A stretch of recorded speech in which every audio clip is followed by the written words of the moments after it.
Hello everybody, welcome to the Empressive channel. It has been confirmed that Kylie Jenner is dating the actor Timothee Chalamet. And I have to say, Kylie's mama, Kris Jenner, strikes again. I mean, that woman is an evil genius. She has been checking the temperature. She's been looking for her daughters to get into another high-profile relationship because she knows it's good for publicity and it's going to bring attention to their reality show on Hulu. So it's not a coincidence when I hear about Kendall now dating the most popular Latin artist in the world, Bad Bunny, to Kylie now dating one of the hottest young actors in Hollywood right now.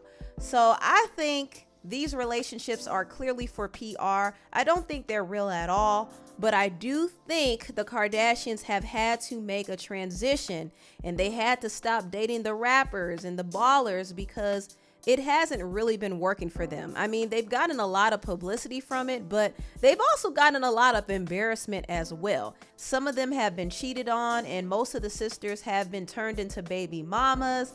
I mean, it's just a mess. Now, Kendall has moved a lot smarter than her sisters. I'll give her that. But the rest of her sisters haven't had good luck in their dating lives.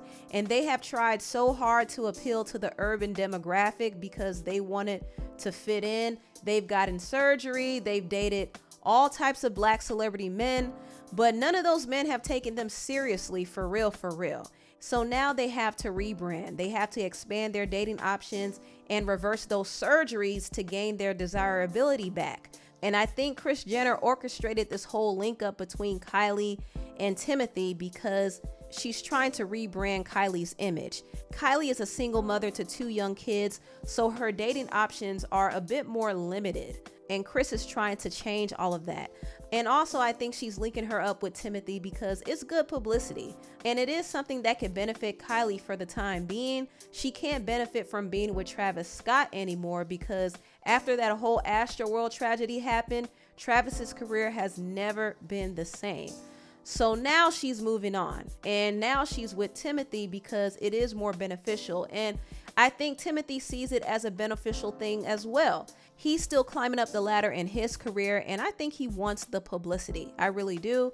So I think it might work for a little while. Obviously, this is a PR relationship, but I think it's cute for now. I think Kris Jenner knows exactly what she's doing, and that's why I call her an evil genius. Now, let me talk a little bit about some new music drops. SZA dropped a remix to her song Kill Bill and she featured DOJA CAT, and I was actually pleasantly surprised to hear Doja's rap on this song.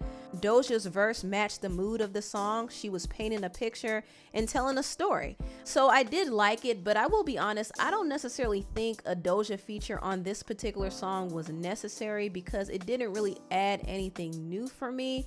But I understand that SZA has been trying to get Kill Bill to go to #1 for some time now. And Kill Bill is almost there, but it's just hanging at that #2 spot. So SZA recruited Doja because she knows that Doja would help give that song a boost. And also, I think this collaboration was for business. Doja had SZA on her song Kiss Me More, and you know that song did very well. It even won a Grammy. So it was only fair for Doja to hop on SZA's song Kill Bill. I think that's a fair exchange, and they both can mutually benefit from it if the song goes to #1. Now let's talk about Nicki Minaj and Ice Spice.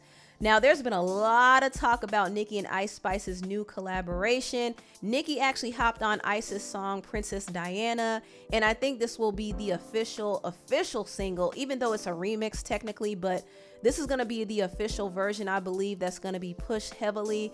And I will say, I love everything about this. I like the fact that Nicki and Ice Spice teamed up, for one, because Ice Spice has a very cool, laid back demeanor, and Nicki kind of has her spiciness and her bravado, and together it's kind of like fire and ice. I really like it. I also love Nicki's verse on this remix. Nicki is always going to come through when it comes to the bars and the quotable lines. Also, I love the pink girly aesthetic in the video, and I like how they each have their own separate images. You have Ice Spice with her signature curly Annie fro, and then you have Nicki Minaj with her signature pink wig, and together they were just looking super cute. I mean, it's like the mentor and the mentee, the queen and the princess. You know, I like it, and I believe this song is definitely going to blow up. Even though I want SZA to have her first #1, I don't know if Kill Bill is gonna really have a chance, because to be honest, I could actually see Princess Diana debuting at #1. But I could be wrong, who knows? But I wouldn't mind either way, to be completely honest. Also, I want to talk about this news. It's been revealed that Ice Spice has a partnership with Nicki's label, Heavy on It. Now, for those who don't know, Ice Spice is signed to 10K Projects already, which is her label, but her single Princess Diana is being distributed through 10K Projects and Nicki's label, Heavy on It. So Ice Spice's label doesn't only get the profits from this new song, but Nicki's label also gets the profits from this song. And I think that's great. I think this collaboration is highly beneficial for them both. Ice Spice is getting that huge boost in that cosign from Nicki, and Nicki is also getting part ownership and revenue from the Princess Diana remix. So this collaboration makes a lot of business sense, and it's gonna work out for them both. And I'm here for it, I really am. Now let me talk a little bit about Cardi B. Cardi headlined the Rolling Loud Festival in Thailand, and the crowd's reaction wasn't what some people expected. Now, Cardi did get a warm reception when she first stepped out, and when she performed some of her bigger hits, she did get a reaction, but a lot of people were lost and confused when she started performing songs from her album Invasion of Privacy. Now, it's been almost 5 years since Cardi dropped Invasion of Privacy. I think it's been about 5 years. And you could tell that people did not know the music. In fact, there were some people in the crowd looking lost and confused, like, what's going on here? Like, they came to see her and to hear some of her hits, but they don't really know her music word for word like that.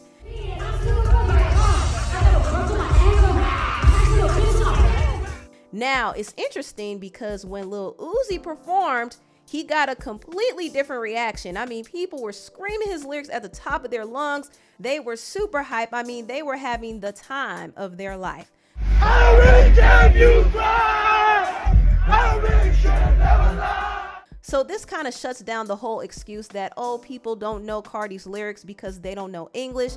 No, they don't have to speak a language to know a hit song. I do think Cardi should be concerned a little bit because she is losing steam. And the longer she waits to release music, the harder it's going to be for her to get back out there. And I think she knows that. She is scared to release music because she's concerned about how well it will perform.